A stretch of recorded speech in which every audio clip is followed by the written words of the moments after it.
desejam a nossa evolução, o nosso progresso, nos auxiliando. Somos muito agradecidos a todos. Pedimos à espiritualidade que zele pelo equilíbrio vibratório no ambiente dessa sala, não permitindo a presença de entidades que não estejam alinhadas com os propósitos da reunião, entidades que, eventualmente, sem o compromisso do aprendizado, buscam nos desconcentrar, nos distrair e nos tirar dos objetivos, propósitos que nos trouxeram aqui hoje. E aos encarnados, pedimos a concentração nas preces, elevando o pensamento, para que possamos estabelecer um padrão vibratório que possa sintonizar, entrar em harmonia com os nossos irmãos do plano espiritual, facilitando todo o trabalho do aprendizado que viemos buscar hoje aqui. Pai nosso que estais no céu, santificado seja o vosso nome, venha a nós ao vosso reino, seja feita a vossa vontade, tanto na terra quanto no céu. O pão nosso de cada dia, dai-nos hoje, Senhor. Perdoa, Pai, as nossas dívidas, as nossas ofensas, assim como nós perdoamos aos nossos devedores e aos nossos ofensores. E não nos deixeis cair em tentações, mas livra-nos de todo o mal, que assim seja. Muito bem. No livro O Céu e o Inferno, aí na segunda parte, agora nós estamos no capítulo dos criminosos arrependidos. A gente já leu uma comunicação semana passada, hoje nós vamos ler a segunda, que é do Lemer. Qual que é o capítulo? É na segunda parte, capítulo 6. Segunda parte, capítulo 6. A segunda comunicação aí, Lemer. Pronto? Condenado à pena última pelo júri de Eisner e executado a 31 de dezembro de 1857, evocado em 29 de janeiro de 1858. Então, foi executado 31 de dezembro de 57.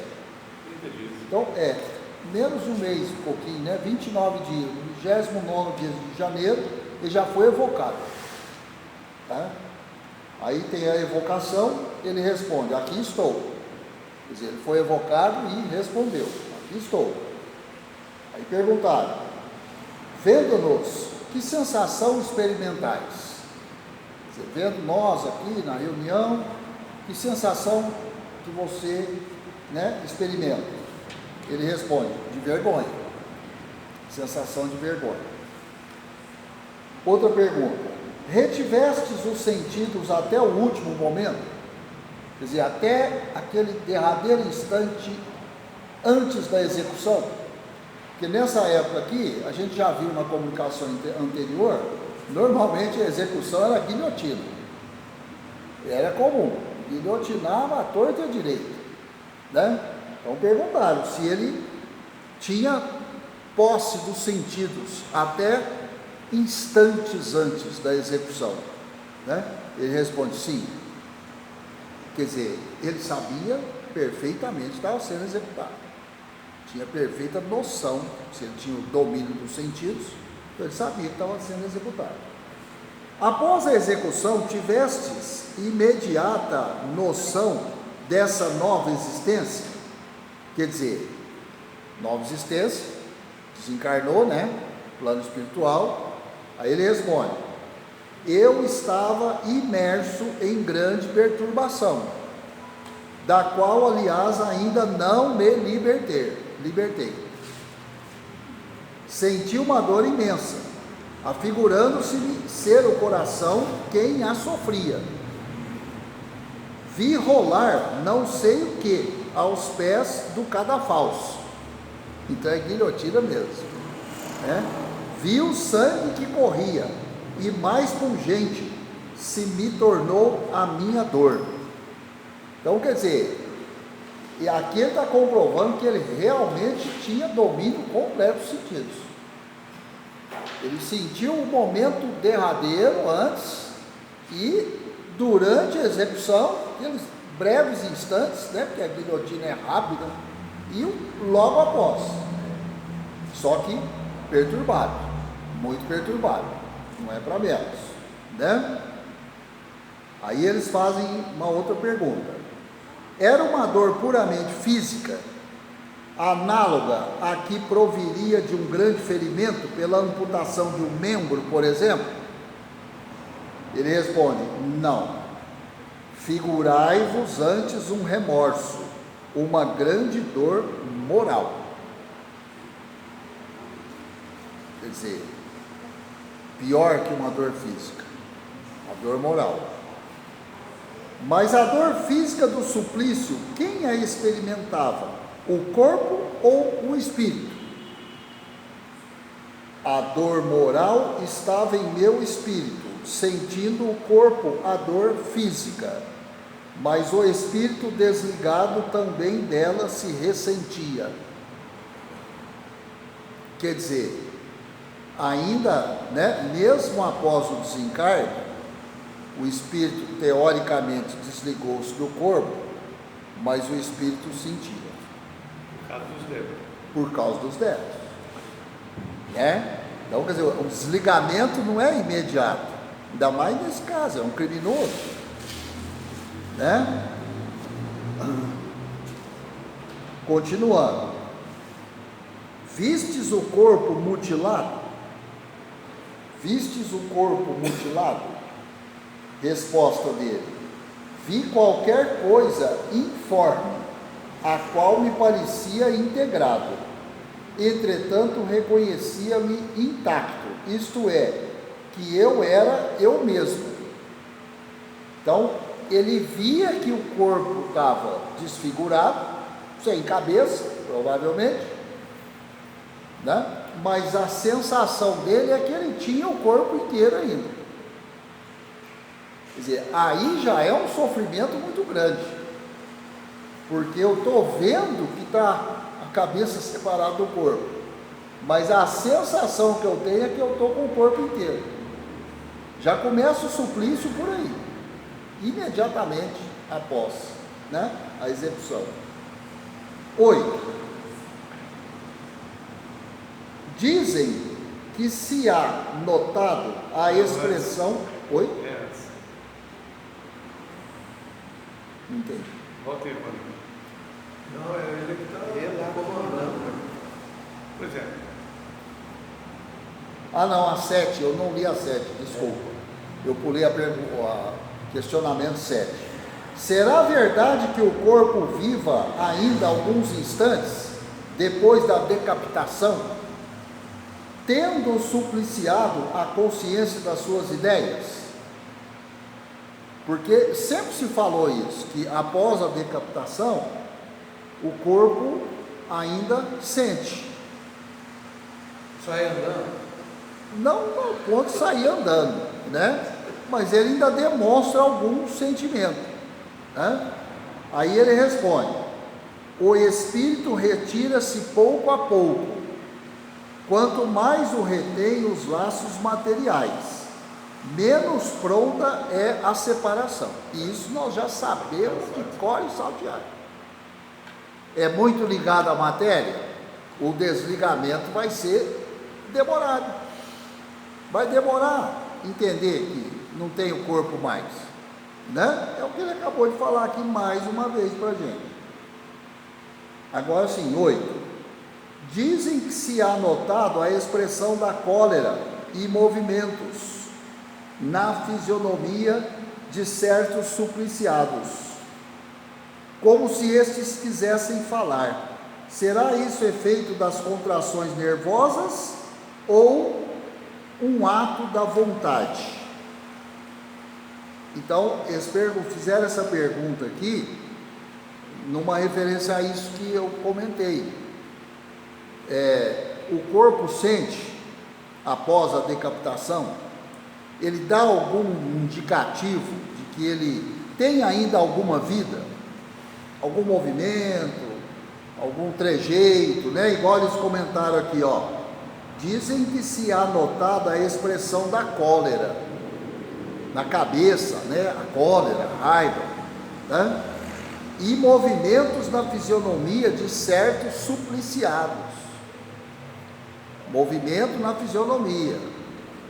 Pode até ser que tenha, mas é a questão muscular, né? Assim como às vezes tem cadáveres nos velórios. Acontece. A questão muscular pode provocar algum movimento, né? Os gases que ficam dentro das células. Então, alguma coisa vai mexer mesmo, mas não quer dizer que tem vida ali. É porque está mexendo, tem vida. E a cobra, quando né? você corta a cabeça dela, uma avança, você corta a cabeça, fica todo por causa dos músculos. Exatamente, né? Bom, então a resposta foi essa, da vontade, visto como o espírito não se tem desligado, tá? O caso dele foi esse aqui, demorou a desligar. 9. Qual o primeiro sentimento que experimentasse ao penetrar na vossa nova existência? Primeira coisa que ele sentiu quando retornou ao plano espiritual. Resposta dele: um sofrimento intolerável, uma espécie de remorso pungente, cuja causa ignorava. Quer dizer, remorso sem saber de onde vem. Só aquele sentimento de remorso, cuja causa ignorava. 10. Acaso vos achastes reunido aos vossos cúmplices, concomitantemente supliciados?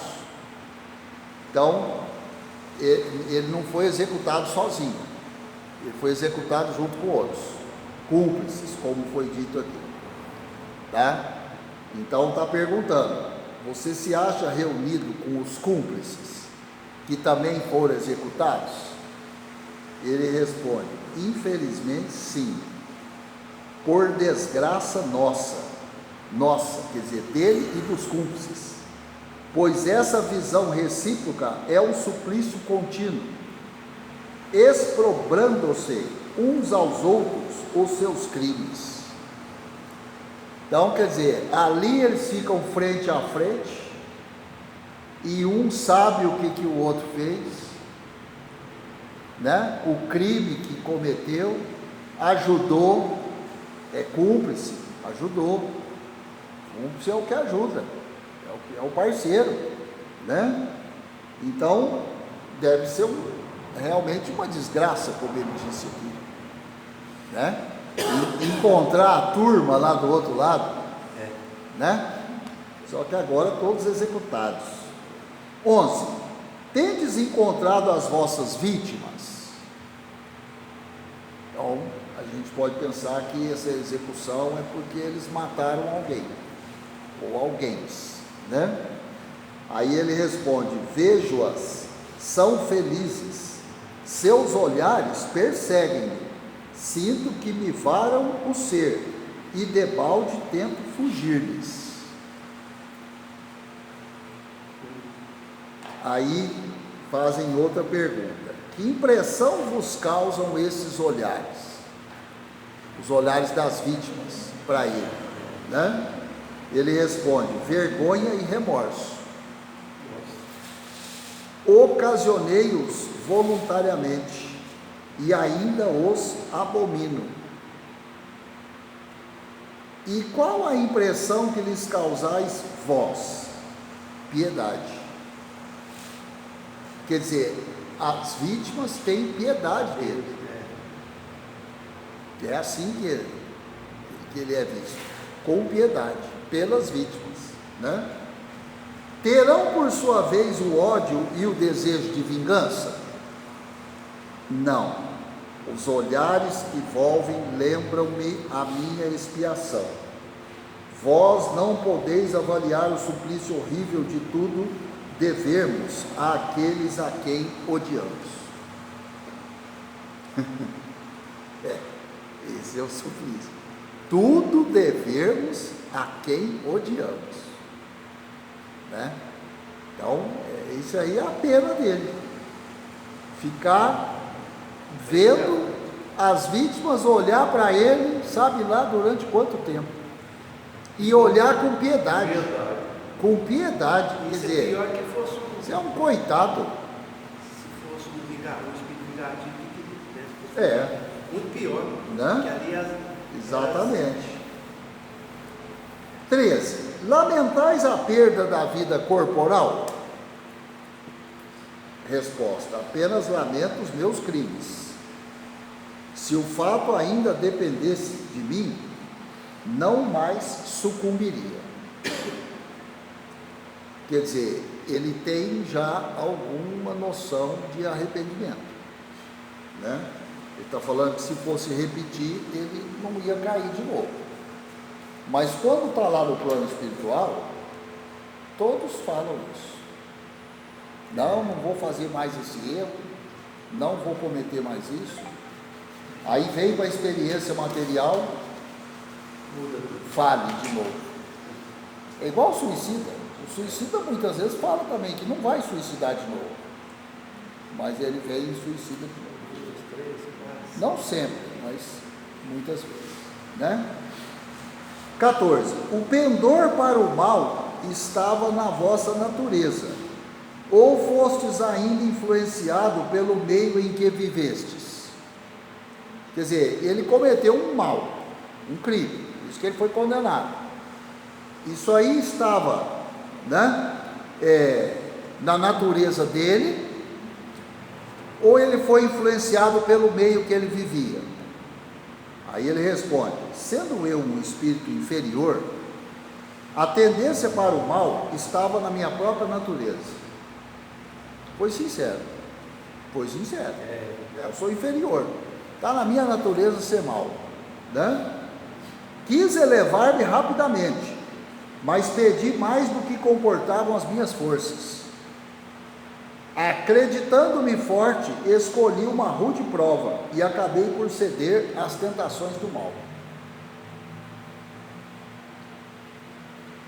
Então, quer dizer, essa existência aí que ele foi condenado, ele já estava sendo provado, e ele pediu, e ele sucumbiu, né?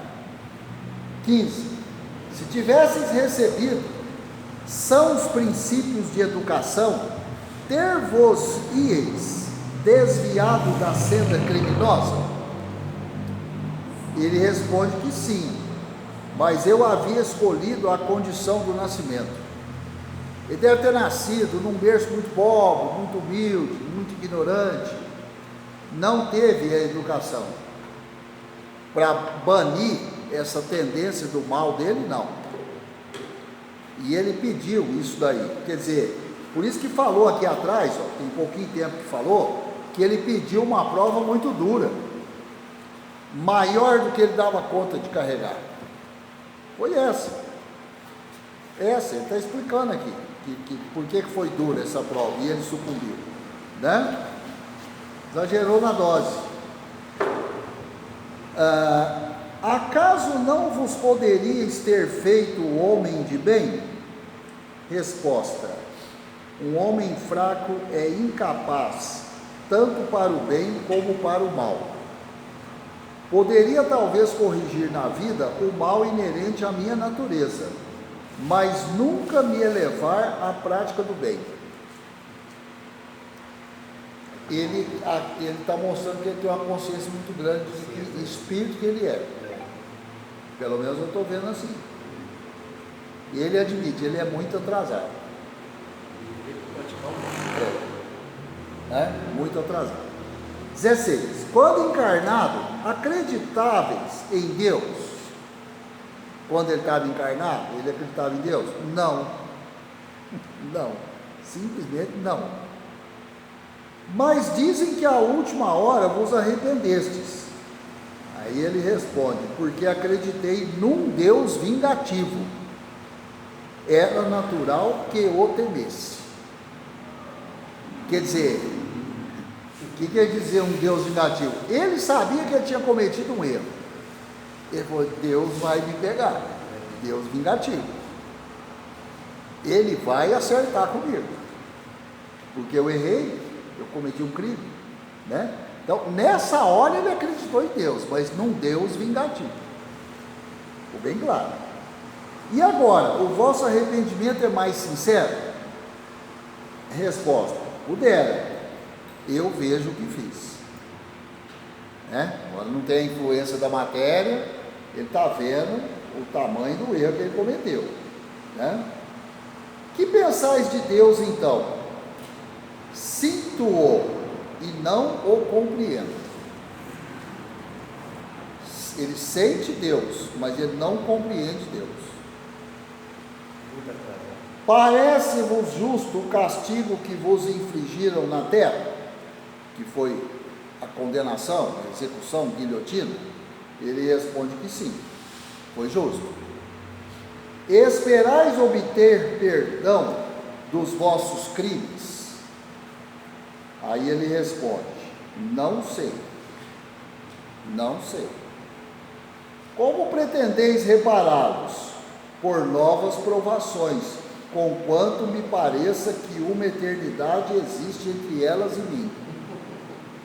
Quer dizer, ao mesmo tempo que ele tem consciência que para ele reparar os erros, ele vai ter que reencarnar, ele também fala que pode existir a eternidade até esse momento chegar. Ele já tem essa consciência. Ele acha que é difícil, mas que tem que reencarnar para reparar os crimes. Onde vos achais agora? Resposta dele: estou no meu sofrimento. Perguntamos qual o lugar que vos encontrais. Perto da médium. É jogo duro, né? Primeiro ele deu uma saída pela tangente, né? Eles perguntaram: onde você está? Ele falou: no meu sofrimento. Aí ele falou: não, eu perguntei o lugar que você está, né? O que você está sentindo? Ele falou: eu estou perto do médico. Não é fácil não. Uma vez que assim é, sob que forma vos veríamos, se tal vos fosse possível? O médium perguntou: se a gente pudesse te ver, que jeito que a gente ia te ver? Ele falou: ver-me-eis sob a minha forma corpórea, a cabeça separada do tronco. A cabeça separada do tronco, é o jeito que o médium ia ver. Isso é a resposta dele, né? Podereis aparecer-nos? Não. Deixai. Então, deixa quieto, né? Não vou aparecer não. Poderíeis dizer-nos como vos evadistes da prisão de Montdidier? Aí estava preso então, fugiu da prisão, certo? Pegaram ele e executaram. Resposta: nada mais sei, é tão grande o meu sofrimento que apenas guardo a lembrança do crime. Deixai-me. Ele já está meio cansado, né? Ficar respondendo perguntas. Ou então as perguntas estão começando a apertar ele demais. E a última: poderíamos concorrer para vos aliviar desse sofrimento? Quer dizer, nós podemos te ajudar?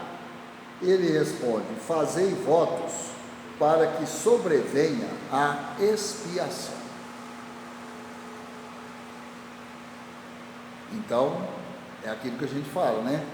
Reencarnar não é fácil. E ele está pedindo aqui, ó: vocês torcem aí para eu ter a expiação. Reencarnar. Ele quer reencarnar de novo, mas entre ele querer e poder tem uma diferença. Não é fácil, né? Naquela época já estava difícil reencarnar. Hoje a gente sabe que está muito difícil. As pessoas não querem nem ter filho. Eu falo sempre isso aí. E quando eu falo, né? Está difícil de reencarnar e tudo. Aquele que não é espírita, que não frequenta um centro, não estuda. Mas como é que você fala isso com tanta naturalidade? Como é que você sabe isso?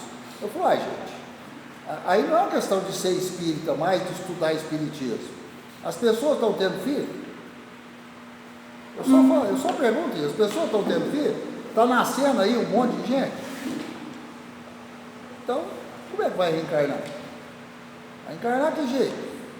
Se não nasce? Pronto. Aí não estamos discutindo o espiritismo mais.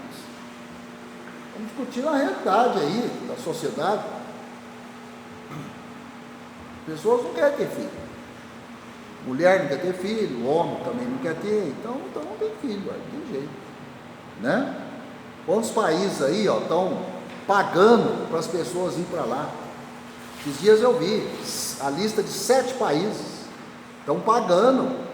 E tem uns que estão pagando uma quantia considerável para ter gente no país. Já não estão nem fazendo questão mais de ser jovem, de ser um casal. Não, eles estão precisando de gente. O país está sumindo.